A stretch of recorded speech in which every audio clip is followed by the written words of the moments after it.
សួស្តីអ្នកនរគ្នាថ្ងៃនេះខ្ញុំនាំអ្នកនរគ្នាទៅលេងស្ទូចត្រីជាមួយខ្ញុំនៅប្រទេសកាណាដាសម្រាប់ការស្ទូចត្រីនឹងដែរគឺតម្រូវឲ្យយើងទិញ license ជាមុនសិនហើយសម្រាប់ license ហ្នឹងគឺតម្លៃត្រឹមតែ$26យើងអាចប្រើប្រាស់បានពេញមួយឆ្នាំបន្ទាប់ពីបានទិញ license រួចហើយខ្ញុំនិងពូរបស់ខ្ញុំបានចេញទៅកន្លែងស្ទូចត្រីនឹងហើយសម្រាប់កន្លែងស្ទូចត្រីនឹងគឺពិតជាទេសភាពស្រស់ស្អាតមែនតើហើយសម្រាប់តំបន់នេះក៏ជាតំបន់ទេសចរមួយដែរដែលខាងជនជាតិកាណាដាក៏គាត់បានមកស្ទូចនៅម្ដុំនឹងដែរហើយយើងមើលទៅម្ខាងទៀតនៃទឹកនឹងយើងឃើញមានផ្ទះ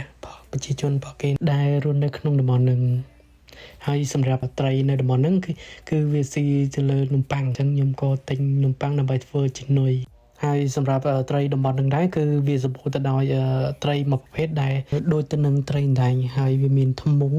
អាចធ្វើឲ្យយើងមុតដៃមុតជើងបានអញ្ចឹងពេលហ្នឹងខ្ញុំក៏ចាប់ដើមកាត់ធ្មង់វាចេញដើម្បីជៀសវាងពីគ្រោះថ្នាក់ដោយសារតែ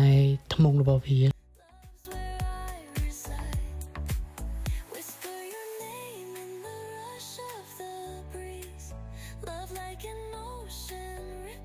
ហើយកំឡុងពេលដែលខ្ញុំស្ទូចហ្នឹងវាឃើញកែបមួយហើយកែបហ្នឹងពិតជាស្លូតមែនទែនពេលដែលឃើញកែបហ្នឹងស្លូតខ្ញុំក៏សម្រេចចិត្តលេងកែបហ្នឹងវិញអត់ធ្វើអីវាទេហើយសម្រាប់ការស្ទូចត្រីហ្នឹងដែរគឺខ្ញុំទទួលបានត្រី7ក្បាលបាទសម្រាប់វីដេអូនេះមានតែប៉ុណ្្នឹងទេសូមអរគុណសម្រាប់ការទស្សនា